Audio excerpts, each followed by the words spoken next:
Baik, sebelumnya saya mulai. Assalamualaikum warahmatullahi wabarakatuh. Di sini saya akan membuat video tentang UAS pengelasan, UAS teknik pengelasan 2.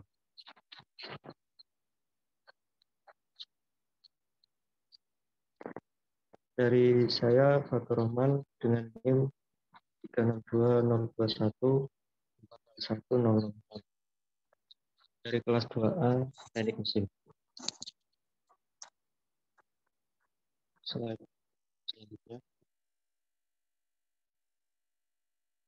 dari soal nomor 1, yaitu apa pengertian dari pengelasan. Pengelasan adalah salah satu teknik penyampaian logam dengan cara mencairkan sebagian logam induk dan logam pengisi dengan atau tanpa tekanan dan dengan atau tanpa logam penambah dan menghasilkan sambungan yang kontinu. Bisa dilihat seperti di gambar. Slide selanjutnya. Soal nomor 2 yaitu sebutkan dan gambarkan jenis-jenis sambungan pada konstruksi las. Yang pertama, jenis sambungan las adalah tipe sambungan plat atau material yang umumnya digunakan pada proses pengelasan. Contohnya, butt joint, fillet joint atau T-joint, corner joint, dan leg joint. Slide selanjutnya.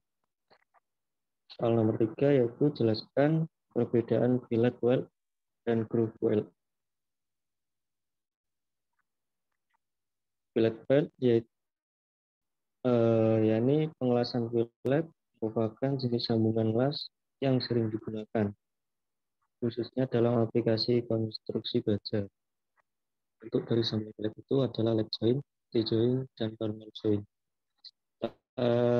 Fillet ini dalam mengerjakannya lebih mudah dan tentunya lebih murah daripada membuat butt joint, karena tidak membutuhkan persiapan material seperti memotong atau proses pemesinan untuk membuat bambu.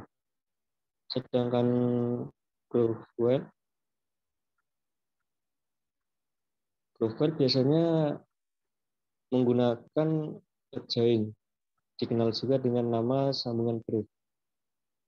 Untuk sambungan las, tumpul, dan juga banyak dipakai di perkapalan dan tambang karena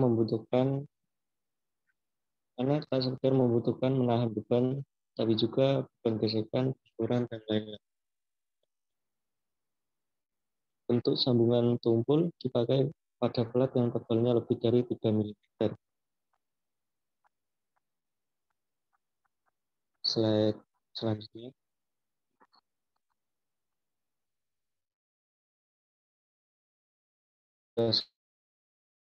Mesin las MAW dan DM serta aplikasinya. Untuk mesin las SMAW yaitu shielded metal arch welding, yang dimana pada proses pengelasan SMAW, pelindung yang digunakan merupakan selaput plug yang terdapat pada elektroda. Plug ini melindungi logam yang mencair saat proses pengelasan berlangsung. Metode ini paling bagus diaplikasikan pada konstruksi dan industri karena dapat digunakan hampir untuk semua jenis metal dengan berbagai ketebalan. Sedangkan mesin las GMAW atau kepanjangan dari gas metal arch welding juga sering disebut dengan metal inert gas atau MIG. Sebenarnya MIG merupakan salah satu jenis dari GMAW itu sendiri. Pada metode ini menggunakan elektroda roll panjang yang akan meleleh bersama dengan metal untuk menciptakan whirlpool. Maka tidak salah dapat menghasilkan aliran las yang konstan sehingga membantu mencegah adanya kontaminasi dan las yang berantakan. Slide berikutnya.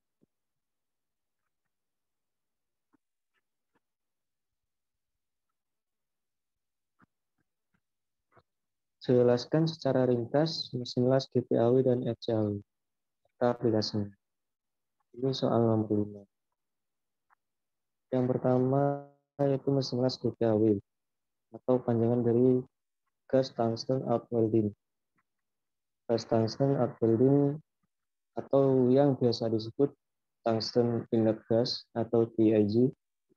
Tipe ini menggunakan tungsten elektroda untuk menghasilkan ngelasan, tidak seperti SMAW. Tipe las ini membutuhkan gas argon untuk mengelas. Tungsten dapat bertahan di suhu yang sangat tinggi, sehingga tidak meleleh dan terkonsumsi pada saat pengelasan.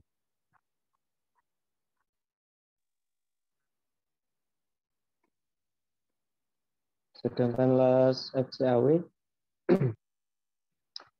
adalah kombinasi antara proses pengelasan GMAW, SMAW, dan SAW. Dalam pengelasan FCAW ini sumber energi menggunakan arus listrik DC atau AC yang diambil dari pembangkit listrik atau melalui trafo.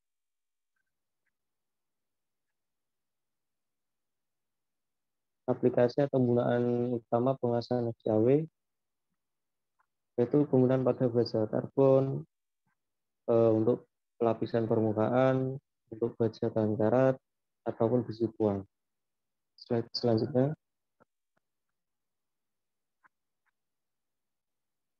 Dan soal nomor 6, jelaskan secara ringkas mesin las SAW dan PAW serta aplikasinya. Las SAW atau biasa disebut dengan las busur terendam adalah sebuah proses las busur listrik terumpan yang bekerja secara otomatis. Proses las ini dipatenkan pada tahun 1935 oleh Jones, Kennedy, dan Rotherman, menjadikan proses las SAW proses pengelasan otomatis pertama yang berkembang di industri.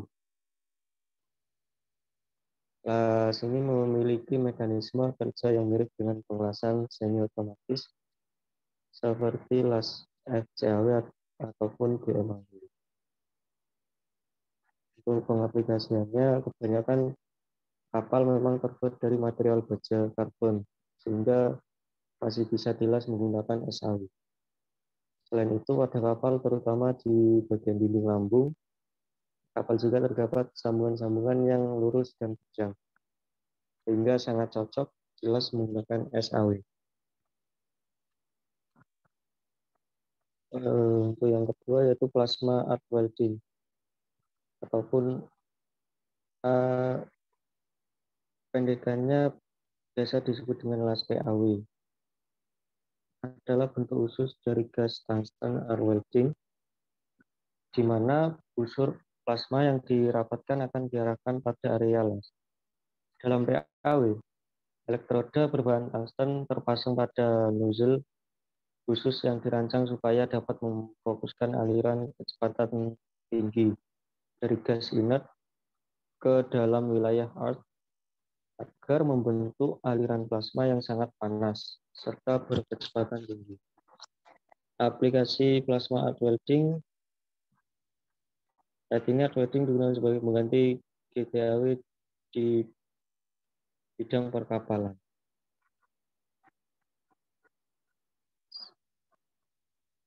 Jelaskan kode elektroda di bawah ini.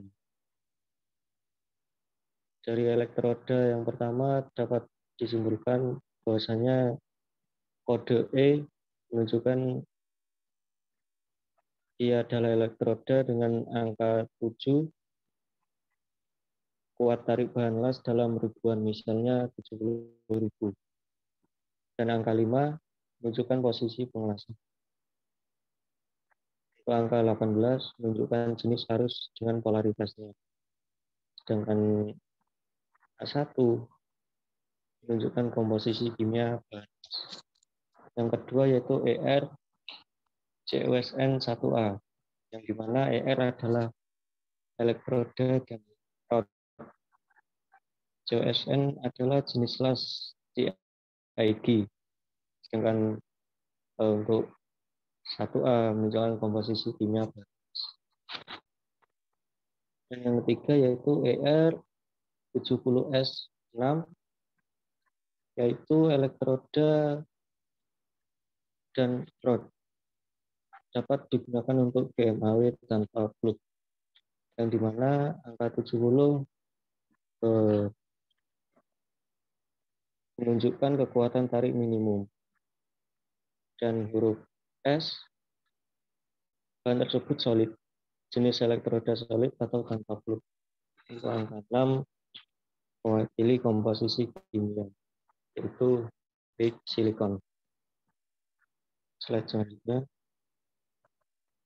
Untuk elektroda yang keempat yaitu E6012, yang dimana 60 adalah kekuatan tarik minimumnya, dengan angka 1 untuk semua posisi pengelasan, dan angka 2 adalah komposisi kimia dari plug yang nanti juga berpengaruh terhadap penetrasi.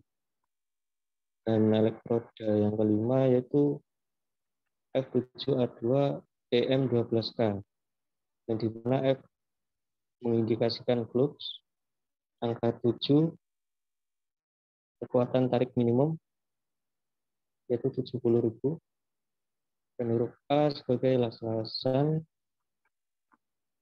untuk kemiringan 20 derajat. E mengindikasikan elektroda, dan M medium per AWS spesifikasi. 12 adalah 0,12% kandungan karbon dalam elektroda. Dan huruf A mewakili produksi bahan tersebut dari aluminium. Slide berikutnya. Soal nomor 8. Jelaskan simbol las pada gambar berikut mengacu pada AWS, yang dimana simbol nomor 1 di dalam penulisan area reference line, di mana garis referensi digambar datar lurus tanpa kemiringan, dan berisi tentang keterangan bentuk sambungan yang dilakukan apakah pada arrow side atau pada other side, sesuai letak arrow line-nya.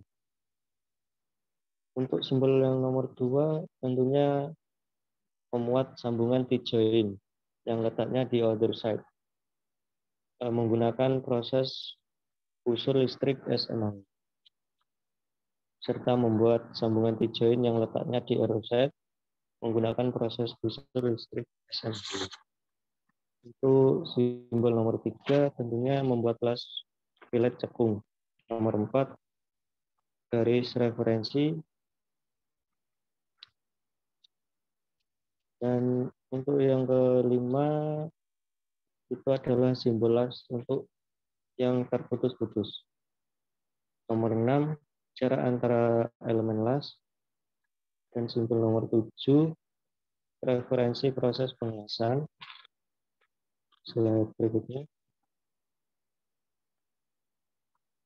Untuk soal nomor 9, bagaimana simbol pengelasan pada gambar berikut?